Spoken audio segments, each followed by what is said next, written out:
जय हिंद सभी को। कैसे हैं आप सभी? आशा करते हैं अच्छे होंगे। चलिए, तो आज हम लोग एक नए टॉपिक पर बात करने वाले हैं, जिस टॉपिक का नेम है पेडिग्री एनालिसिस। यानी अगर हिंदी में हम लोग बात करें तो वंशावली विश्लेषण बोलते हैं इसे। क्या होता है पेडिग्री एनालिसिस, क्या होता है वंशावली विश्लेषण, आज हम लोग इस नए टॉपिक पे बात करेंगे। बहुत ही इम्पोर्टेंट टॉपिक है और थोड़ा सा जो जितने भी टॉपिक आपने इस चैप्टर में पढ़े हैं उनसे थोड़ा हट के अलग टॉपिक है, तो इसलिए इस टॉपिक को थोड़ा सा ध्यान से समझेंगे और ध्यान से देखेंगे, क्योंकि अगर जरा सा भी आप कोई पॉइंट मिस कर गए इस टॉपिक में तो आपको फिर ये पूरा समझ में नहीं आने वाला है और आपको बार बार देखना पड़ेगा, तब जाकर के समझ में आएगा। तो इसलिए थोड़ा सा ध्यान से देखिएगा। तो चलिए, आज हम लोग जो नेक्स्ट बात करने वाले हैं बहुत ही इम्पोर्टेंट है। और हाँ, इसके पहले कर दीजिएगा वीडियो को लाइक, शेयर और सब्सक्राइब करने से पहले वीडियो को देखिएगा पूरा। अगर आता है पसंद तो करिएगा। चलिए, हम लोग जो आज बात करेंगे न्यू टॉपिक पे, जिसका नेम है पेडिग्री एनालिसिस यानी वंशावली विश्लेषण। अब आपको पता चल रहा होगा कि ऐसा क्या है। देखिए, अब हम लोग थोड़ी सी स्टोरी पे बात कर लेते हैं। हम लोगों ने देखा होगा अक्सर, किसी फैमिली की कंसीडर कर लें, कोई एक ह्यूमन फैमिली कंसीडर कर लीजिए, और उसमें होता क्या है, उसमें होता है ये कि हम देखते हैं कुछ ऐसी कैरेक्टर्स, कुछ ऐसी डिजीजेस, कुछ ऐसे फैक्टर्स ऐसे होते हैं जो हमेशा उस फैमिली में कंटिन्यूटी में रहते हैं। एक पेरेंट से दूसरे जनरेशन में, फिर उस पेरेंट्स, वो जब पेरेंट्स बनेंगे तो उनकी जनरेशन में, इस तरह से एक जनरेशन से दूसरी, तीसरी, चौथी, यानी वो कंटिन्यूटी में आते रहते हैं। बट हाँ, उनमें ये होता है, जरूरी नहीं कि जितनी ऑफस्प्रिंग हो यानी जितनी संतानें उत्पन्न हो उन सब में हो, ऐसा नहीं। जैसे मान लीजिए किसी पेरेंट्स के 2, 3, 4 संतानें हो, तो 4 में से कोई 2 संतानें ऐसी होंगी जो अपने पेरेंटल कैरेक्टर को लेकर के आएंगी, इससे पहले वाली जनरेशन के कैरेक्टर्स को लेकर के आएंगी। तो अब उन्हीं को स्टडी करने के लिए हम लोगों ने एक चार्ट, एक फार्मूला तैयार किया। इस चार्ट और फार्मूला को ही हम लोग बोलते हैं पेडिग्री एनालिसिस, यानी हिंदी में बात करें तो इसे हम लोग बोलते हैं वंशावली विश्लेषण। क्या बोलते हैं? वंशावली विश्लेषण। तो अब देखिए, वंशावली विश्लेषण को समझने से पहले हम लोग ये जान लेते हैं कि क्या होता है वंशागति विश्लेषण यानी पेडिग्री एनालिसिस। देखिए, पेडिग्री एनालिसिस के द्वारा हम ह्यूमन फैमिली में होने वाले जेनेटिक डिसऑर्डर या डिजीज या कह लीजिए एबनॉर्मलिटीज, क्रोमोसोमल एबनॉर्मलिटीज यानी गुणसूत्र के कारण होने वाली अव्यवस्था को स्टडी कर सकते हैं। किसके द्वारा? पेडिग्री एनालिसिस के द्वारा। तो ये तो आप समझ गए। अब पेडिग्री एनालिसिस में कुछ इंपॉर्टेंट सिंबल्स हैं, कुछ विशेष चिन्ह हैं जिनका प्रयोग करके हम पूरी पेडिग्री एनालिसिस कर सकते हैं, पूरा जो है हम लोग वंशावली विश्लेषण कर सकते हैं। तो आइए जानते हैं उन चिन्हों के बारे में, उन सिंबल्स के बारे में, क्या उनका मीनिंग है और कैसे वो यूज होते हैं। तो ध्यान से देखिएगा और उसके बाद हम आपको 2 एग्जाम्पल्स बताएंगे, ठीक, कि कैसे हम किसी भी पेडिग्री का एनालिसिस करेंगे, यानी कैसे हम किसी भी वंशावली का विश्लेषण करेंगे। तो उससे पहले देख लेते हैं हम लोग थोड़े सिंबल्स जो आपके लिए बहुत इंपॉर्टेंट सिंबल्स हैं। तो चलिए देखिए, सबसे पहले जो हमारा फर्स्ट सिंबल है जो रिप्रेजेंट कर रहा है एक स्क्वायर को, दिख रहा है सभी को स्क्वायर। ये स्क्वायर रिप्रेजेंट कर रहा है मेल को, यानी अगर कहीं पर भी स्क्वायर बना हुआ है किसी भी फैमिली के पेडिग्री में तो इसका मतलब वो मेल को यानी नर को बताएगा। इसी तरह अगर कोई सर्किल बना हुआ है तो वो आपको फीमेल को रिप्रेजेंट करेगा यानी मादा को बताएगा। इसी तरह से अगर आपको ये रेक्टेंगल टाइप का दिख रहा है ना, तो इस तरह का अगर साइन दिखता है तो इसका मतलब ये है कि सेक्स जो है अनस्पेसिफाइड है, यानी जो लिंग है उसका निर्धारण नहीं किया जा सकता है।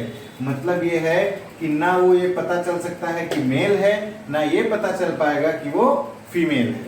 चलिए, तो अब हम जो लोग बात करने वाले थे वो ये कि नेक्स्ट जो सिंबल लिखे हुए हैं उसमें देखिए, वो उसमें कलर्ड फील्ड है। कलर्ड क्या है? इसमें भी रेड कलर फील्ड है, इसमें भी रेड कलर फील्ड है, इसमें भी रेड कलर फील्ड है। ये वाला अगर कलर फिल ना होता तो मेल को बताता यानी नर को बताता, इसमें अगर कलर फिल ना होता तो ये फीमेल को बताता, और इसमें अगर कलर फिल ना होता तो ये सेक्स अनस्पेसिफाइड को बताता, यानी इससे पता चलता कि इसमें लिंग निर्धारण नहीं हो सकता है। चलिए, तो अब हम जो लोग बात करेंगे कि कलर फिल होने से ऐसा क्या हो जाता है। तो देखिए, कलर में मैंने फिल कर रखा है रेड, और रेड कलर हमेशा होता है खतरे यानी डेंजर का साइन। यानी इसका मतलब ये लोग हैं डेंजरस। डेंजरस मतलब कोई भूत ऊत नहीं हो जाते हैं। डेंजरस का मतलब ये है कि ये हो जाते हैं अफेक्टेड। अफेक्टेड मतलब किसी न किसी डिजीज से, किसी न किसी बीमारी से ये ग्रस्त होते हैं, इसीलिए इनको हम लोगों ने कलर्ड से फिल कर रखा है। ओके, तो अब हम लोग नेक्स्ट सिंबल पे आते हैं। यहां तक आप सब लोग आसानी से समझ गए होंगे। चलिए, तो नेक्स्ट जो सिंबल है बहुत आसान है। ये मेल, ये फीमेल, दोनों को हमने कर दिया, जोड़ दिया, एक दूसरे से कर दिया कनेक्ट। और जानते हैं जब मेल कनेक्ट होता है और फीमेल से तो होती है मेटिंग। यानी आपस में कह लीजिए कि मेल और फीमेल की करा दी हमने शादी, मैरिज हो गई। ठीक, इस सिंबल का मतलब ये हो गया। यानी ये दोनों अब बन गए पेरेंट। क्या बन गए? पेरेंट बन गए।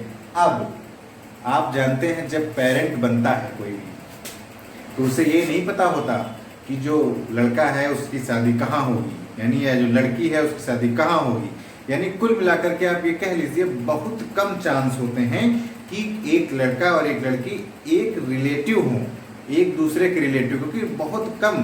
अब देखिए ऐसे क्या है, हम लोग तो ह्यूमन हैं, तो ह्यूमन है तो सब एक दूसरे से रिलेटेड हैं। यानी हमारे ह्यूमन जितने भी इस अर्थ पर प्रेजेंट हैं सब एक दूसरे के रिलेशन में ही आते हैं। बट एक रिलेशन होता है फैमिलियर रिलेशन, यानी एक पारिवारिक संबंध होते हैं। तो सामान्यतः है जो विवाह होते हैं, जो शादी होती है, वो पारिवारिक संबंधों के बीच में यानी फैमिली रिलेशन में नहीं होते हैं। अब तो ये जो रिलेशन बता रहा है, ये बता रहा है कि जो शादी यानी जो मैरिज यानी जो मेटिंग हुई है वो फैमिली के रिलेशन में नहीं हुई है, मतलब कोई लेके नहीं भाग गया है। ठीक है, तो अब जो डबल वाला साइन है इसमें मामला गड़बड़ है। मामला गड़बड़ इसमें यह है कि इसमें हो जाती शादी बिटवीन रिलेटिव्स, यानी पारिवारिक संबंधियों के बीच में जब शादी हो जाती है तो उसे हम लोग डबल साइन से डिनोट करते हैं। ये मेल को बता रहा है, ये फीमेल को बता रहा है, यानी इसमें मामला वो है लेके निकल लेने वाला। चलिए, तो ये दोनों सिंबल आपके कंप्लीट हो गए, आसानी से समझ में आ गए होंगे। अब हम लोग बात करते हैं नेक्स्ट सिंबल पे। तो जो नेक्स्ट सिंबल हमारा जो चिन्ह है उसमें ये मेल को बता रहा है, ये फीमेल को बता रहा है। दोनों के बीच करा दिया हमने शादी, यानी मैरिज करा दी, मेटिंग करा दिया, वो भी नॉन रिलेटिव के बीच में। इसका मतलब क्या है? Non relative. अगर यहाँ पे डबल साइन लगा होता तो रिलेटिव के बीच की बात हो रही होती। तो अब देखिए, नॉन रिलेटिव के बीच में जब मेटिंग कराई तो उनके बीच में हुई ऑफ स्प्रिंग। ऑफ स्प्रिंग यानी संतान उत्पन्न हुई, और संतान में ये लड़की है और ये लड़का है, यानी दो ऑफ स्प्रिंग उत्पन्न हुई। देखो इसको लिख रखा मैंने, पेरेंट एंड चिल्ड्रेन। ऊपर वाले पेरेंट हैं, नीचे वाले उनके बच्चे हैं। चलिए नेक्स्ट सिंबल पे आ जाते हैं हम लोग। नेक्स्ट सिंबल हमारा क्या है? देखिए, नेक्स्ट सिंबल का मतलब होता है एक मेल है दूसरा फीमेल है, ठीक, और उनके नीचे उनका पेरेंट्स बच्चा है, लेकिन बच्चा है रेड कलर से फिल्ड, और रेड कलर को मैंने बता रखा है, यानी ये है अफेक्टेड, यानी ये किसी न किसी समस्या से घिरा हुआ है, बीमारी से घिरा हुआ है, कोई न कोई एबनॉर्मेलिटी इसमें प्रेजेंट है, इसीलिए ये जो जनरेशन है वो अफेक्टेड कहलाएगी। समझ गए? देखो लिख रखा है parent with male child affected. अगर यहाँ पे गोला बना होता तो ये फीमेल चाइल्ड अफेक्टेड हो जाती, यानी इसकी जो बच्ची होती, लड़की होती, वो अफेक्टेड होती। लेकिन ये चूंकि स्क्वायर बना हुआ है, इसका मीनिंग ये है कि इसमें मेल यानी जो बॉय होगा वो इसका जो है अफेक्टेड होगा। चलिए अब हम लोग बात कर लेते हैं लास्ट वाले सिंबल पे। तो देखिए ये सिंबल और ये सिंबल मैच कर रहे हैं, लेकिन क्या मैच नहीं कर रहा है? इसके बीच में लिखा हुआ है नंबर, इसके बीच में कुछ भी नहीं लिखा है। तो अब ये जो नंबर लिखा हुआ है, नंबर का मीनिंग, ये मैंने 5 लिख रखा, 5 मतलब 5 ही नहीं लिखा जाएगा, और भी नंबर लिखे जा सकते हैं। तो जितने नंबर लिख दिए जाएंगे इसका मतलब कि उतने बच्चों ने जन्म लिया है किसी एक पेरेंट से। 5 बच्चे किसी के, 10 बच्चे, 11 बच्चे, क्रिकेट टीम, लालू यादव, हाँ बहुत मतलब हो सकते हैं। एक भी बच्चा है, एक भी नहीं है, 0 लिखा होगा यहाँ पर। ओके, तो ये हो गए कुछ सिंबल्स जिनको आपको लर्न करना था और समझना था। इन्हीं के द्वारा हम किसी भी पेडिग्री को एनालाइज कर सकते हैं, यानी वंशावली का विश्लेषण कर सकते हैं। अब आइए हम लोग आज बात करेंगे कि इन सिंबल्स के द्वारा हम कैसे किसी पेडिग्री को एनालिसिस करेंगे, यानी कैसे किसी वंशावली विश्लेषण को हम लोग देखेंगे। तो कैसे देखेंगे? आंखों से। कैसे देखेंगे? एग्जाम्पल पे आ जाइए। ठीक, तो कैसे देखेंगे? आंखों से। फिर भी नहीं देखेंगे, दिखाई देगा तो टेस्ट कराएंगे, चश्मा मेरी तरह से। तो अब देखो आ जाएंगे। ये मैंने 2 एग्जाम्पल्स बना रखे हैं। ये एक पेडिग्री है पूरी कंप्लीट, और ये एक पूरी कंप्लीट पेडिग्री है। मैंने 2 एग्जाम्पल्स के द्वारा आपको समझाने की कोशिश की है। जिसको समझ में आ जाएगा वो लाइक और शेयर सब्सक्राइब कर देगा, और जिसको समझ में नहीं आएगा वो फिर से देखेगा वीडियो और तब जाकर के लाइक शेयर और सब्सक्राइब करिएगा। चलिए, तो अब हम लोग समझ लेते हैं कि कैसे इसमें हम लोग जानेंगे कि पेडिग्री में क्या गिवन है, क्या निकालना होता है। तो देखिए, अब पेडिग्री जब हम किसी चीज की पढ़ते हैं, किसी वंशावली पढ़ते हैं, तो उसमें 2 चीजें होती हैं। लक्षण 2 तरह से उत्पन्न हो सकते हैं। एक ऐसे लक्षण होंगे जो ऑटोसोम क्रोमोसोम के द्वारा उत्पन्न होते हैं, और कुछ ऐसे लक्षण होते हैं जो सेक्स क्रोमोसोम के द्वारा डेवलप होते हैं, यानी कुछ दैहिक गुणसूत्रों के कारण लक्षण होते हैं और कुछ लिंग गुणसूत्रों के कारण लक्षण होते हैं। अब ये मैं घुमा रहा हूँ, ये तो अपना मतलब ऐसे ही है, मतलब ऐसे कुछ होता नहीं, जादू है मेरा जादू। तो अब बात मैं कर दूं कि चाहे करेक्टर यानी लक्षण ऑटोसोम के द्वारा हो, चाहे सेक्स क्रोमोसोम के द्वारा हो, वो 2 ही तरीके के हो सकते हैं। मेंडल ने आपको सबसे पहले बताया थी बात, या तो वो डोमिनेंट होंगे यानी प्रभावी होंगे, या तो वो रेसेसिव होंगे यानी अप्रभावी होंगे। तो अब यहाँ पर देखेंगे हम लोग कि इस पेडिग्री को देखने के बाद ये हम पता लगा लेंगे कि इसमें जो जनरेशन के हिसाब से आगे डिजीज जा रही है, यानी कोई भी समस्या, बीमारी, एबनॉर्मेलिटी एक जनरेशन से दूसरे जनरेशन में, एक पीढ़ी से दूसरे पीढ़ी में जा रही है, वो है कैसी? डोमिनेंट है यानी प्रभावी है, या रेसेसिव है। तो अब देखिए हम लोग बात करेंगे, मच्छर काट रहा है। तो अब देखो ये कौन है? कौन है? ये है फीमेल। ये कौन है? ये है मेल।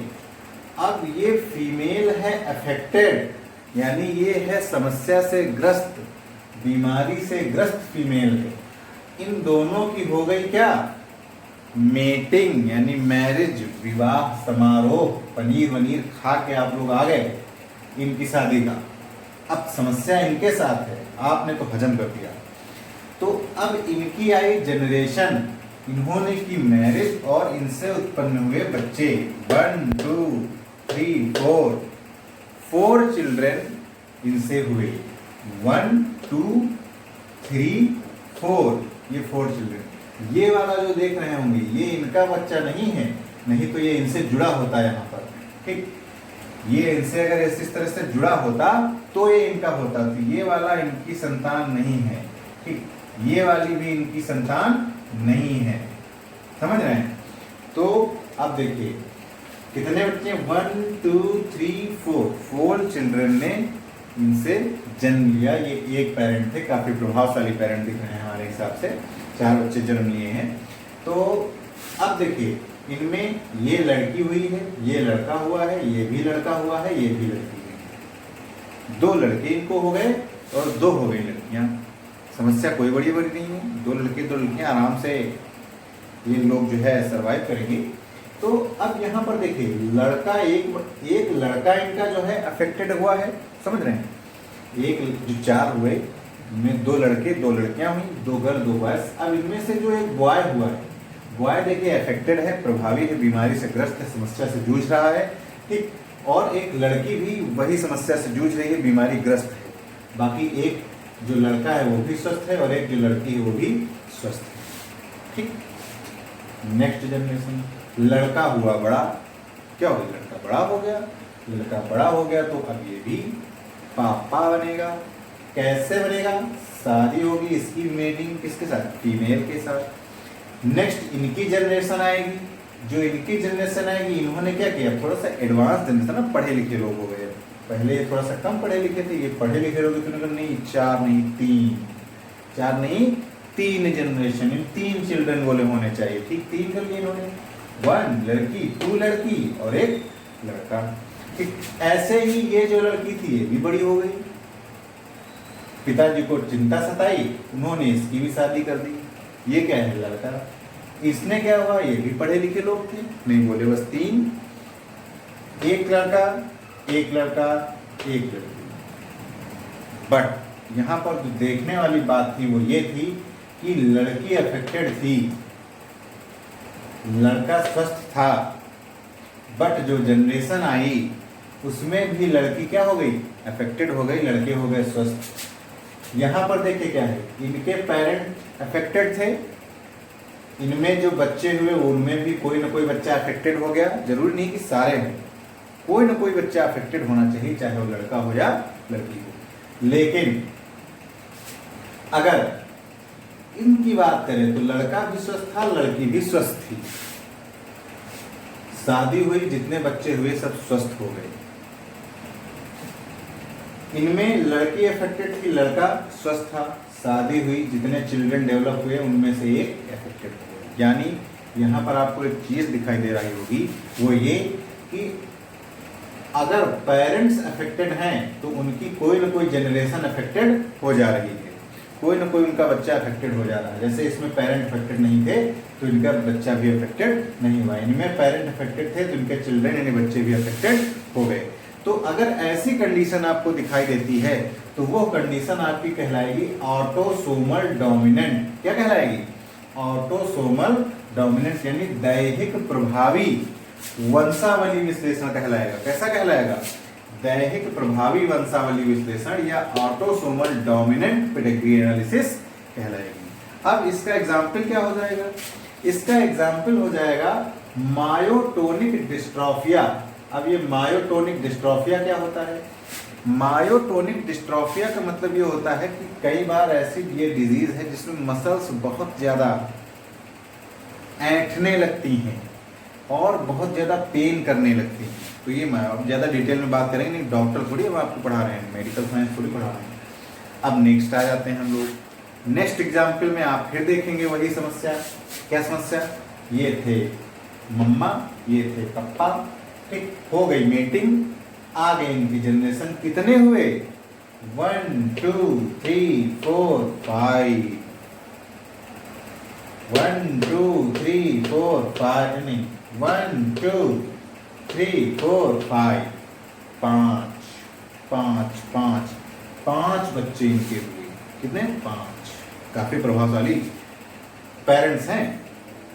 अब आप देख रहे होंगे कि ये जो इनकी जनरेशन आई है इसमें पेरेंट्स दोनों स्वस्थ थे, यानी मम्मी भी स्वस्थ, पापा जी भी स्वस्थ। बट इनके जो पांचों मतलब बच्चे आए, उनमें से 2 बच्चे ऐसे थे जो क्या हो गए, समस्या से जूझने लगे, बीमारी ग्रस्त हो गए। ऐसा क्यों हुआ, ऐसा इसलिए हुआ कि ये वाला जो बीमारी यानी समस्या इन दोनों के अंदर आई, यानी ये लड़की और ये लड़का जो बेचारे बीमार हो गए वो इसलिए हुए क्योंकि इनके अंदर रेसेसिव कैरेक्टर था।